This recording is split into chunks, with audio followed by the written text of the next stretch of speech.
Hi, this is the Physician-Patient Alliance for Health and Safety. The podcast that we are presenting today is called Blood Clots, Take the Challenge Out of Managing the Complex Obstetric Patient. Welcome to our podcast. My name is Pat Iyer. I have with me Lisa Enslow. Lisa is a board-certified nurse with a master's degree in nursing. Lisa, could you please tell our listeners who you are and where you're working? Sure. I am the nurse educator for women's health at Hartford Hospital in Hartford, Connecticut. Terrific. And I'm sure in that capacity you encounter patients who are at high risk for various obstetrical complications. The one that we are wanting to focus on today is the risks associated with obesity during pregnancy. Lisa, why is this topic important for our listeners to understand? This complication of pregnancy really is affecting a larger amount of patients than ever before. We are seeing our numbers increase, and just that one obesity risk factor can cascade into so many other risk factors that affect the mom and her baby. I think it would help our listeners if you could share a story of a woman who was affected by those risks so that we can help understand what the risks are and how they're managed. Is there someone that you have in mind that you remember being involved with who would fit that category? Yes. I'll share a patient story of a patient that we took care of here over the last couple of years. She was a 36-year-old woman admitted at 37 and 3/7 weeks gestation for a primary cesarean delivery secondary to a breech presentation. This was her fourth pregnancy. 2 of those previous pregnancies were vaginal deliveries, and 1 pregnancy ended in a spontaneous miscarriage. Her living children were 7 and 12 years of age, and the miscarriage that she had occurred 2 years previous to this pregnancy.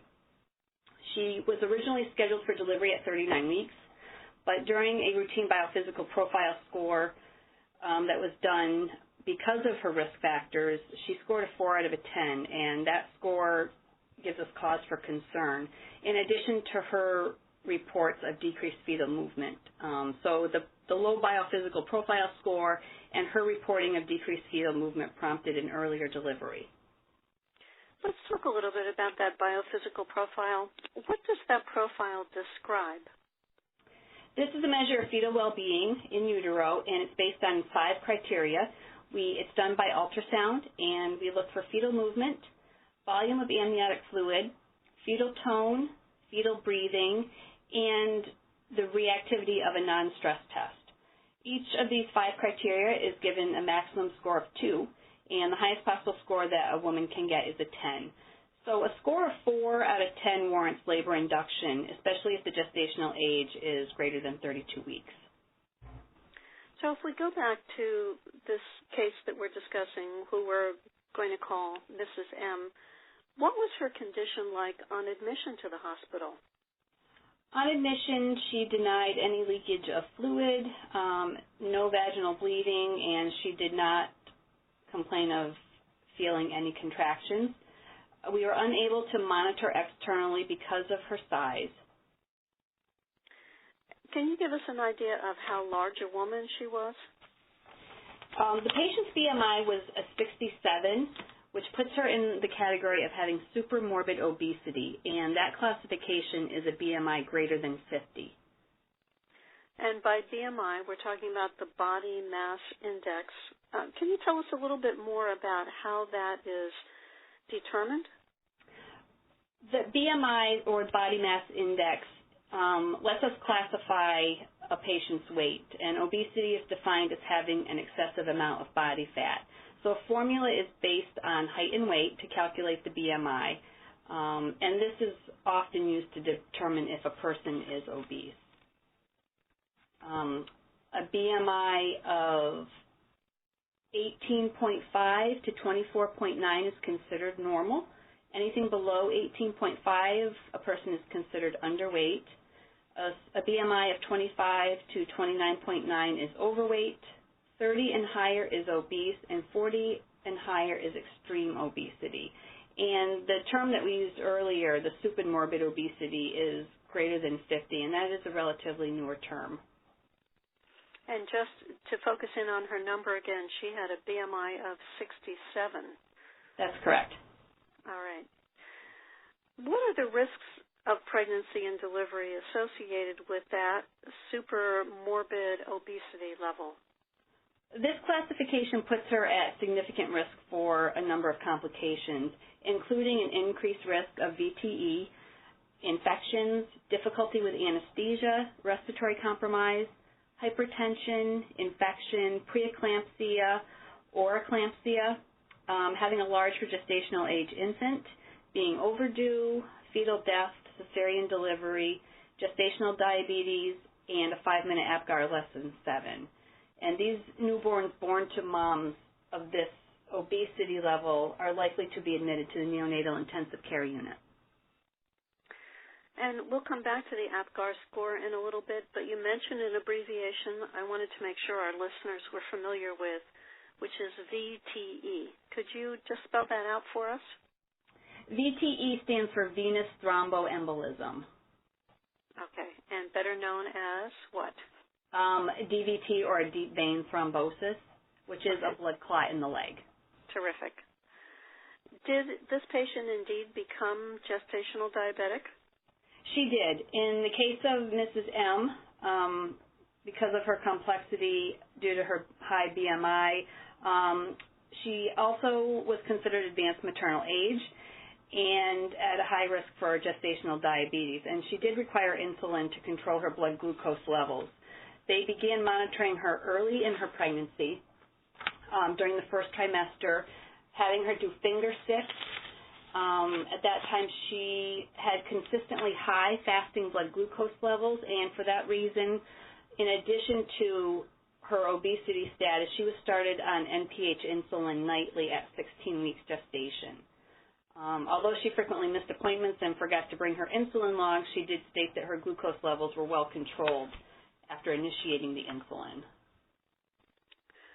We mentioned APGAR before. Could you talk about that 5-minute APGAR score of less than 7? You know, what does the APGAR score measure, and what's the significance of a score that's less than 7? Okay, the APGAR score is assigned immediately following delivery, and it basically tells us how the newborn is transitioning to extrauterine life. We assign the first score at 1 minute and then at 5 minutes, and that score is, again, based on 5 criteria. We look for color, heart rate, reflex irritability, muscle tone, and respiratory effort. And again, each of those 5 criteria are assigned a score of 0, 1, or 2, and that is how the score is determined at the 1 minute and the 5 minute mark. Well, thank you. If a score is 7 or less at 5 minutes, those are babies that require extra monitoring. We're going to measure their APGAR scores more frequently until they go above 7. All right, I understand. I know that there's been changes and controversies over the question of weight gain during pregnancy over the years. Is there any consensus now about how much weight a woman can safely gain during a pregnancy? There is. An obese woman with a single gestation or single pregnancy can have a weight gain between 11 and 20 pounds, and that equates to 5 to 9 kilograms. An obese woman carrying twins or multiples should strive for a weight gain of 25 to 42 pounds, and that's about 11 to 19 kilograms. But still, some research suggests that women who are obese can safely gain less weight than the guidelines recommend. And returning again to Mrs. M, she clearly had numerous risk factors that you've described. What did the medical team do to manage these risk factors and manage her care? We have a process in place here where patients with any risk factors are referred to our high-risk OB team during the prenatal period, and that allows us to develop a comprehensive plan of care prior to admission, and it helps us individualize the plan of care involved And with the case of Mrs. M, we used our bariatric care checklist. Could you explain to our listeners what bariatric means? Bariatric is a branch of medicine that deals with the causes, prevention, and treatment of obesity.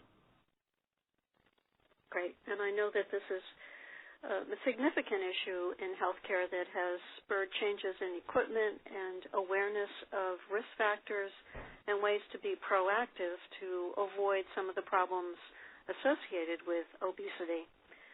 Looking at that concept of the checklist that you mentioned, what did it cover? This checklist that we use is relatively new to our practice, and it involved kind of a task force looking at all the different avenues that can affect the care of these patients when they come in, things that you might not think of when you're in the moment. So that's why a checklist is really, really important for these high-risk patients. This particular checklist includes obtaining additional OR equipment, higher dosing of antibiotics and epidural medications, having additional personnel in the OR to assist with transferring the patient from a bed to the OR table, and also having additional personnel to assist with retracting during the procedure, maintenance of proper positioning to maintain an adequate airway, and the use of screening tools for hemorrhage risk and venous thromboembolism prevention. And you referred to transferring and retracting. Were you talking about if a woman needed a cesarean section and having people to help retract the tissues that were created when the surgeon makes the incision? Or That's were correct. you using it differently? Yes, that's correct. It also includes, it requires having longer instruments just because there's more layers present that we need to get through in order to get to the baby. So it does make surgery on these women very difficult. You also discussed at the very end the prevention of venous thromboembolism, which is, again, one of the things that we wanted to focus on in this program. What are the risks of a blood clot developing? Pregnant women are at a significantly higher risk than the general public for developing a blood clot, simply because of the mechanisms that are in place to help them prevent hemorrhaging. So our pregnant patients really need a lot more risk assessment during their hospitalization and even after discharge. The risks associated with a blood clot, if they're not detected and treated, that blood clot can become dislodged and travel up into the lung, where that can create even more problems for the mom. Yes, huge medical problems. I know that you've talked about the healthcare team looking at some of these preventative measures and anticipating problems. Did an anesthesiologist become involved in this patient's care? Yes, the anesthesiology team is part of our high-risk OB team, and they're very active in managing, making sure there's adequate airway if she were to require general anesthesia, but also administering epidurals or spinal anesthesia. So, what did the anesthesiologist recommend for her plan? Yes, in Mrs. M's case, we asked her to have a consult, one-on-one consult with an anesthesiologist prior to delivery, just so that they could have a sit-down face-to-face with her and talk to her about some of the things that would be necessary for her care. They recommended an early admission because we knew she was going to have a C-section. Typically, we bring our patients in 2 hours prior to the time of delivery or the surgery time. But with her, because she required extra measures, we would want her to come in, more than 2 hours prior to the OR time. Using continuous spinal epidural instead of just a straight spinal, because her surgery most likely would be longer than an average surgery, so they want to ensure that there's adequate anesthesia coverage. And also the use of having an ultrasound available for landmark identification when they put the spinal epidural in. And in this context, landmark identification refers to identifying the proper place for inserting the epidural? That's correct. Most of the time not most of the time, all the time, anesthesia place the epidural, it's really based on feel. So I don't want to say they go in blind, but they really have to feel for landmarks. And when a person is obese, it's really difficult to feel those landmarks. So that's where the ultrasound really helps them. Did the anesthesiologist anticipate any difficulty with her airway? They did. Typically, these women are harder to intubate if that becomes necessary. So there is a tool called a glide scope that helps them with intubation with people who have difficult airways. And did he suggest anything else? He recommended a trial of supplemental oxygen with room air prior to transfer to postpartum unit, minimal use of narcotics, early mobilization, and he also identified her as having obstructive sleep apnea during that consult. What are the implications of that condition? When people have obstructive sleep apnea that is not treated, they really are at risk for developing hypoxia. They're not taking in as much oxygen as they should while they're asleep. And that's why people use equipment like CPAP at home to help them breathe during the night? That's correct. So I know that most likely the team wanted Mrs. M to go into labor like 8 o'clock on a Monday morning when everybody was around. What actually happened? Well, as luck would have it, whenever a great plan is in place, there's always something that can happen to kind of throw a wrench in that plan. And Mrs. M did arrive unexpectedly during an off shift. The planning that was done by the high-risk team, including the use of our risk assessment tools, allowed the staff on the off shift to access a written plan of care for this patient. And if you've ever worked a night shift, resources are usually not as high as during the day. So whatever work can be done for them ahead of time to give them more guidance at night is really helpful for them and for the safety of the patient. And it sounds like that planning was really a critical part of the communication because the night shift would have a blueprint to follow and a recognition of what the plan was so that they could mobilize the appropriate resources. Exactly. And we've been talking about blood clots and the risk of blood clots. How did they address this risk in the situation of her being in labor during an off shift? Well, this patient fell into the high-risk category for venous thromboembolism because of her multiple risk factors, including the high BMI, her gestational diabetes, her maternal age, just being pregnant alone, and the surgical delivery. So because of this, she was provided with sequential compression devices beginning in the operating room. And could you describe to our listeners what those devices are? Those devices are really quite simple. It is a pump that is attached to cuffs that go around the calf. Some can go around the foot, and they compress and release the calf area on and off to help increase blood flow. Were these used only in the OR? No, they were applied in the OR, but they stayed on throughout the recovery period in our PACU and also when the patient was transferred to the postpartum unit. And with Mrs. M's case, whenever she was in bed, those cuffs needed to be on to decrease her risk of developing a VTE. In addition to the cuffs and encouraging her to get out of bed early, were there any medications that were used to try to prevent blood clots from developing in her legs? We did. We started chemical prophylaxis 6 hours following surgery for her, and that was continued throughout her stay. So then it sounds like you might have needed some other professionals to come in for looking at the decisions that needed to be arrived at to come up with the appropriate dose and frequency of giving those drugs. That's right.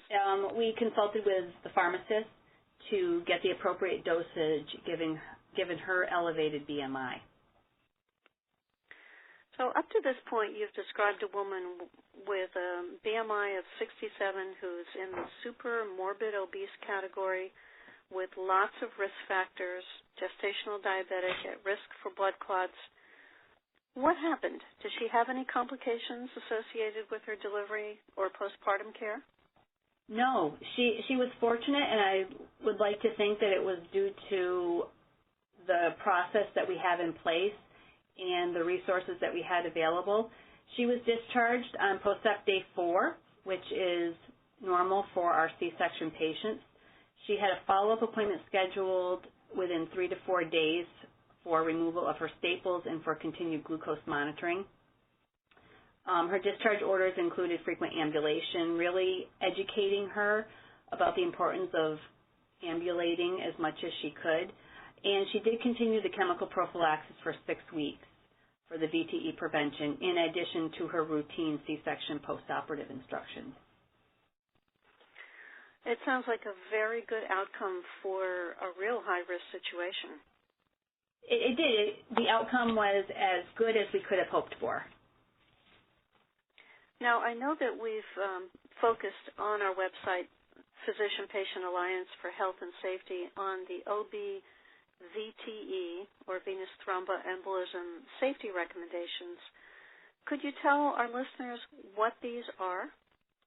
These recommendations provide a much-needed roadmap to navigate the care of the pregnant patient to help prevent VTE. Previously, patients at highest risk, those with a history of VTE or a PE, were known in terms of how to provide care. But all of the other risk factors are now being brought to the attention of physicians and nurses, which enables clinicians to provide the best possible care to patients. And what role did these guidelines play in Mrs. M's care? Caring for Mrs. M was significantly helped by the guidance from the recently released OB-VTE safety recommendations, which offer a defined clinical process that covers the entire continuum of care. So it really provides steps for each phase of her care. Let's talk about those recommendations a little bit more in depth. Can you tell us about this 4-step process that was part of these recommendations, or that is part of the recommendations? Right. So like you mentioned, it's a 4-step process designed to remind clinicians of the safety recommendations, and again should be considered throughout the patient's entire continuum of care. So those steps include risk assessment at the time of admission or whenever there's a transfer of care. So we want to continuously reassess these patients, not only when they come in, but whenever there's a significant change in their care or when transfer of care is made. The second step gives us recommendations for prophylaxis regimens. So it really is a guide of what we should be doing at every stage in their care based on their risk factors. The third step is reassessment, continuously reassessing, even during hospitalization, whenever there's a transfer of care, or every 24 hours.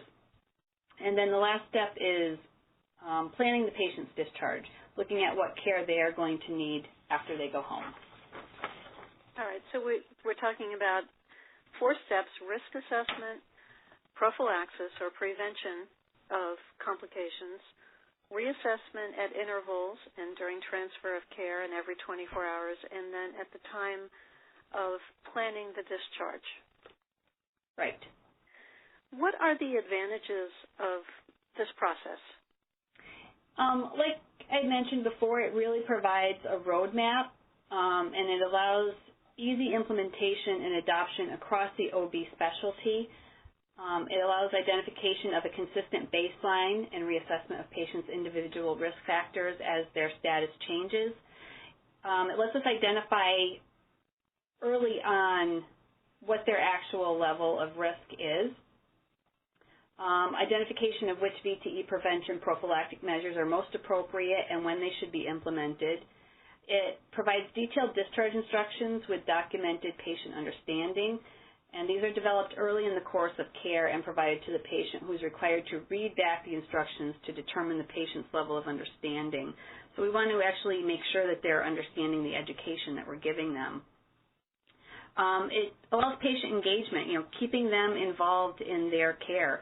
And when they feel like they're involved, they're more likely to be compliant with the care and be more compliant because they understand why the care is being given. And it also allows engagement of the family members and significant others in the discharge planning process. The patient's immediate support system can be assigned roles to help the patient empower herself and encourage her to stay on course. Yeah, I would imagine that there's a lot that newly discharged woman needs to think about in addition to all of the aspects of infant care. And in Mrs. M's case, she had other children at home that she had to attend to. So at the point that she left the hospital, was the prevention of blood clots and all of the treatment regimen stopped when she left? No, because with these patients, their risk still is present even in the postpartum period, even after they go home. So it's important to remember that commitment to prevent VTE doesn't end when the patient is discharged. That's why appropriate patient education is so important, to help the patient understand why they should comply with their care, with making sure they understand that they really need to continue taking their discharge medications. They can get the sequential compression devices for use at home, and early or frequent ambulation, and making sure that they keep all of their follow-up appointments.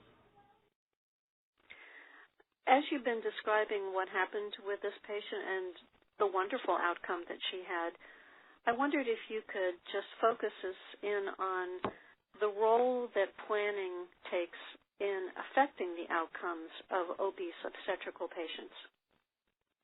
Pre-planning and communication between all of the team members is really key to achieving the most optimal clinical outcomes for patients with multiple challenging risk factors or individual characteristics. In a specialty such as obstetrics, we are often faced with a complex patient that requires us to be really proactive in identifying risk factors early in the course of care. This type of preparedness is necessary to prevent adverse events and to identify individual risk factors that would best guide us in the management of plan for patients' possible hospital-acquired conditions or in adverse event prevention plans to achieve high-quality outcomes. What kind of processes are necessary to make that type of planning successful? This type of anticipatory troubleshooting is a necessary task, but it's not always easily accomplished. It includes the support of both nursing staff and the medical staff, and it requires a knowledgeable team and having the best tools and resources so that all possible clinical scenarios can be encountered, or all scenarios that could be encountered can be considered. I think in summarizing what happened to Mrs. M, there were certainly some strong themes that came through as you were describing the role of the team in addressing her risk factors. What would you say are the takeaways from her case? Obstetrics poses unique challenges because of the possible risks of venous thromboembolisms and unknown thrombophilia, as well as other risks, including morbid obesity. Anticipating and overcoming these challenges is a necessary action that requires forethought, planning, communication, readily available tools, extra equipment, and resources. And then finally, one last question for you, Lisa. Considering the overall subject of obesity and pregnancy, what health management recommendations do you have? I think what any physician would tell a woman who is coming for hopefully prenatal counseling is that if they're currently obese, they should really consider attempting to lose weight before trying to conceive. And the care of an obese pregnant woman focuses on frequent prenatal visits, establishing a healthy diet, physical activity, and the effective use of a team approach. Well, thank you for sharing your thoughts and your expertise with us today. This has been Lisa Enslow and Pat Iyer for the Physician-Patient Alliance for Health and Safety. You can access previous podcasts at www.ppahs.org. And thank you for joining us and listening to us today.